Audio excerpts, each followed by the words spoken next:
Joel, uma pergunta indiscreta. Como é que é você nascer sem dificuldade financeira? O que é crescer numa família? Você já parou para pensar nisso? Já, Sim. já, O cara. que é já. crescer numa família? Já. Você fala assim, putz, eu não, se eu quiser ir agora sair daqui e comprar uma passagem, não sei se é esse o seu caso, mas comprar uma passagem até a França, eu vou. Ah, se eu quiser. Não, quando eu nasci não era exatamente assim. Eu acho que o pensamento nem é esse. O pensamento é tipo, eu não preciso pagar a conta de luz mês que vem. Isso sim. Eu tava numa casa, quando eu crescia, quando eu era pequeno, uma casa de classe média. Ao longo da minha adolescência, meu pai começou, inclusive, a fazer mais sucesso e tudo, e começou a ganhar bastante mais dinheiro. Mas cresci numa casa em que não passava necessidade, não tinha isso. Não era, se amanhã a gente quiser, vamos pra França, vamos, não era assim, não. Mas não passava, não tinha dificuldade. E você dá de barato muita coisa na vida, né? Ao crescer assim, né? Que, óbvio que o meu tempo livre que eu tinha para me dedicar às minhas coisas, óbvio que todo mundo tem. Não é verdade, né? As pessoas partem de realidades muito diferentes e é um exercício você ir percebendo isso, você ir percebendo que, olha, as condições de outras pessoas são muito diferentes. O seu libertarianismo era fruto disso? Dessa coisa aí de não refletir? Acho que talvez facilita. Acho que facilita um pensamento libertário ter isso, não ter refletido sobre isso. Então, uma coisa, ir no McDonald's, isso sem dúvida. Podia ir num dia qualquer e não ia fazer, assim, grande diferença na vida. E pra muita gente... Cara, ninguém tinha dinheiro pra ir no McDonald's. Ninguém Eu tinha um tinha. amigo, a gente tinha um amigo. Sabe o que eu olho hoje em dia e fico embasbacado? Eu falo, o McDonald's era um espaço de elite aqui no Brasil. Olha que curioso. Era, um espaço cara. de elite. Pessoas que tinham... Eu comi meu primeiro McDonald's com mais de 18 anos, Pois é. Sério, porque mano? já tinha? Mas tinha lá perto ou porque Não, também era longe? Eu acho que tinha, mas assim, não tem muita lembrança. É assim, na minha infância era minha mãe fazendo comida em casa, vamos fazer pizza, não é tipo vamos na pizzaria, vamos fazer fazer uma a pizza massa agora. em casa, minha Sim. avó fazendo biscoitinho de nata, tá ligado? Era tudo aí. Hoje em dia a gente só come fast food. Tá O muito McDonald's fudido, tá era coisa de classe média alta e ricos no Brasil, que era o quê? Que moravam nas cidades, ali nas cidades principais. E era comum criança de elite fazer a sua festinha de aniversário No McDonald's, no é, McDonald's. isso mesmo. E daí você pega, e olha que curioso, esse McDonald's que serve esse sanduíche. Essa mesma empresa, com um sanduíche exatamente igual, na Inglaterra, nos Estados Unidos, ela é para os pobres. E nos Estados Unidos, uma criança dizer, na Inglaterra, qualquer outro país, a minha festinha de aniversário vai ser no McDonald's. Imagina uma criança rica, inglesa, falando, minha festinha de aniversário será no McDonald's. Seria impensável naquele lugar, assim, porque ali não é dos ricos, é uma coisa... É o mesmo produto, é a mesma coisa, é a mesma marca, é tudo igual. Num lugar ele é considerado de pobre e no outro lugar é considerado da elite. O mesmo produto, né? Curioso isso. Hoje em dia já tá se aproximando, porque durante o governo Bolsonaro você vai no shopping, tá tudo tão caro, você vai pro McDonald's... Tá voltando a ser de elite, né? Tá voltando a ser de elite. Tá ligado? Tudo tá voltando a ser de elite no Brasil. Mas o engraçado é que eu tinha um amigo, a gente tinha... Isso na época que eu era... Antes dos 10 anos de idade... Não, um pouquinho mais. Devia ter uns 12 anos por aí.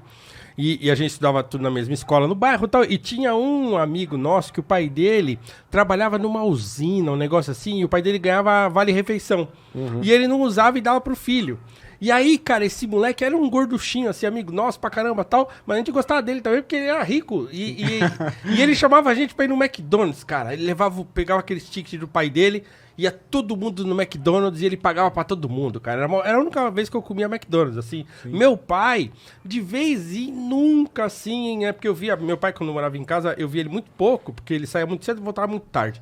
Mas às vezes ele trazia, né, um cheeseburger, do McDonald's, lá à noite, tarde da noite, aí até às vezes acordava pra comer. Mas, cara, é uma loucura, assim, né? Então, eu não sei, assim, como é que é crescer num contexto em que essas coisas, né? Não é uma preocupação. Eu acho que é mais, então, a maior treta é você ter que se preocupar com as contas. Eu acho que a maior parte brasileira tá hoje, cara, tipo, vira um mês, já tá pensando, porra, mês que vem, como é que vai ser? Vou correr, vou fazer, sabe esse lance de correr atrás, cara? A gente corre atrás eternamente e isso é uma grande porcaria, cara. Eu acho que a primeira vez que eu comecei, tipo, a não pensar que, nossa, pelo menos nos próximos 2 meses eu tô sossegado, eu não acreditei, cara. Falei, caralho, mano, não vou precisar ficar correndo atrás da conta de luz o mês que vem. Então, eu acho que é uma diferença que a galera mais muda sente, assim. Muda o estado de espírito, você psicológico. Você passa a poder investir em você. Também, você passa a falar, nossa, e se, já que eu não preciso pagar a conta o mês que vem, e se eu fizer um curso? E se, de repente, eu investir no estilo, tá ligado? E se eu investir numa viagem? Então, acho que é algo que o Brasil devia ter pra todo mundo, mano. E eu acho que isso embasa, uma coisa que eu penso hoje em dia, um dos principais papéis do Estado é justamente tirar das pessoas essa ansiedade sobre a sobrevivência. Dizer, a gente vai garantir para você o básico. Se tudo der errado, você ainda vai ter aqui um básico para você sobreviver. Do que diz respeito à uma renda mínima, do que diz respeito à educação dos seus filhos ou sua, do que diz respeito à saúde.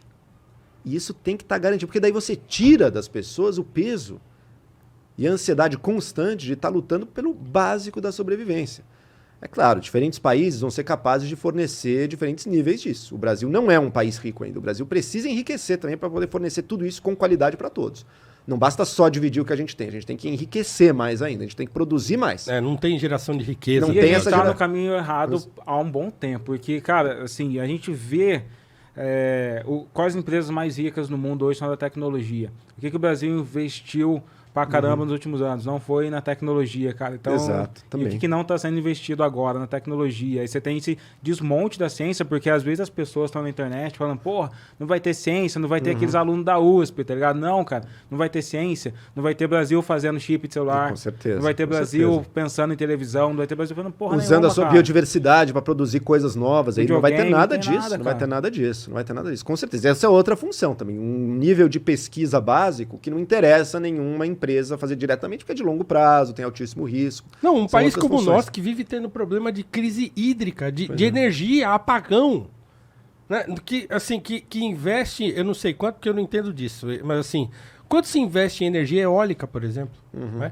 Num país como o nosso, gigantesco, com um monte de lugar que venta pra caramba e tal.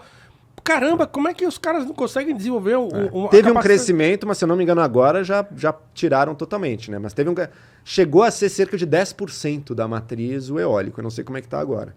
Mas porque teve uma tentativa de investimento, uma forma de energia que não polui, que não destrói o ambiente de tantas maneiras que a gente está vendo. Crise hídrica que a gente vive agora é, em alguma medida, fruto também das mudanças climáticas e do desflorestamento brasileiro.